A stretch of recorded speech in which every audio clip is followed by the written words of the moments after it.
Hello po mga kasyagkalat ko to. Ito naman po tayo sa ating topic na naman. Iba na naman natin itatopic tungkol naman to dun sa pag nag-abroad ka, gaganda ka. Wow.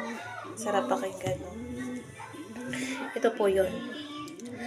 Ang akala ko din ganun, pag nakapag-abroad ka yan, kikinis, o puputi, gana. Pero hindi naman yan nangyari. May mga gana, tagihawat, madaming mga nagsibo ng mga blackheads. Whiteheads ba yan? O yung mga maliliit na tagihawat. So, yun po yung mga tumubo dito. Akala ko naman talaga gagad tayo. Pusyaw, pero hindi naman as in puputi talaga ng sobrang puti. Kasi kung ano yung kulay naman natin, ganun din. Saka ito pa. Ako'y nagdala dito ng lipstick, Aba, 3 pa yung kadala-dala ko pa dito. Ay, hindi ko naman magamit. Aba, paano magagamitin? Ay, pag ikaw ay nag-lipstick, ikaw day pagsisilusan ng amo.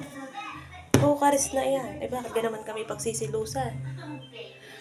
Ay, sa laki ng kanilang mga puwet. Sa laki pa ng kanilang hinaharap.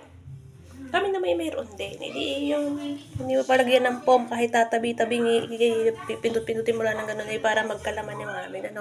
Tapos isa pa ay matatangos ang ilong nila. Bibigyan naman kami pagsisilusan naman. Pero kaunting bagay na. Lipstick ka lang. Hindi pa kami mapayagan ng kaunti. Tsaka pagka kami pagsisilusan. Kami na may katulong lang din naman nila din Tsaka, kagaganda naman ako nilang mga asawa. Kasi sexy pa. Yung nga walang pupuntahan pag makapag-dress din kainaman din.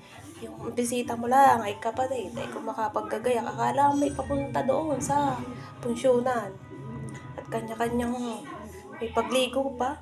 Hindi naman ang punta kumbaga sa Pilipinas. Pag may darating, ibigis ka lang kaunti ayusin mo ang iyong bahay. Number 1 ang bahay ay hindi. Baliktad dito. Ang kaayusin ay mga pagmumukha. Diyos ko po, mag-lipstick na pagkakakapal-kapal naman. Akala mo naman kung sino mga bisitang mayor ang darating. May kapatid lang naman pala. Ay hindi ba't ganito? Papandalasin ka ba ng paggagayak? Paggagawin ka ng gawa, shy coffee, Bagay ayos sasabihin ng maaga kami nakakapag-prepare. Hindi yung lagi na kami pandaurada na. Paggayak din paggayak doon, timpla din doon. Akyat, baba. Ay, yung sasabihin sa kanya. Abay, ganyan rin. Ikaw ay magtimpla ng gawa at saka shy. At darating ang aking kapatid gayon. Mga mamayang alas 3, kumbagay alas 2 sila ngayon. O edi ay pagkagayak na. Ay hindi yung on the spot, sasabihin sa'yo, Jenny, make gawa coffee, shy coffee. Kahirap din naman ng gano'n. No?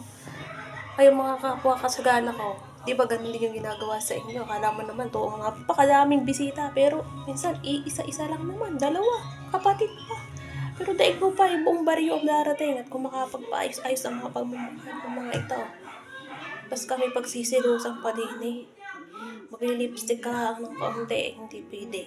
Hindi ka nga pwede maglugay-lugay ng buhok. Bawal din ang pilit na damit. Mga suot namin, hindi naka-uniform na kami, ganyan.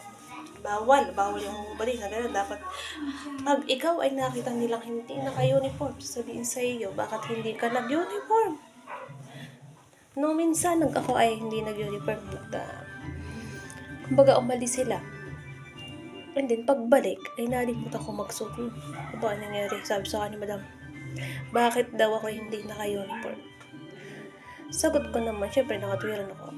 Mabanas, madam, sobrang pawis ng ko, tapos iisa yung uniform ko. So, lusot ako kasi doon una pa lang naman, wala nga naman ako uniform. Isa-isa pa, Siya, gayon nga. Kayo, syempre, mga ka-OFW ko, relate yan sa mga kinukwento ko kasi ganun naman talaga dito sa Saudi. Nakakala mo, pag nagbisita, papandauradahin ka ng paggagawa ng gawa or mga pagkain ipagagawa sa'yo on the spot na ipagagawa sa iyo. Hindi ka man lang makapag-prepare ng ayos. So, yun lang mga kasyagalan ko to. Paki-subscribe sa lang po ng ating video at ako naman po ay sa mga bago pong subscribers ko dyan, mag-alala at bago pa lang naman itong aking channel na ito ulit. So, yun na lang po ang aking may babahagi sa inyo. Diba, relate kayo dyan mga kapwa OFW, So, ganoon na lang.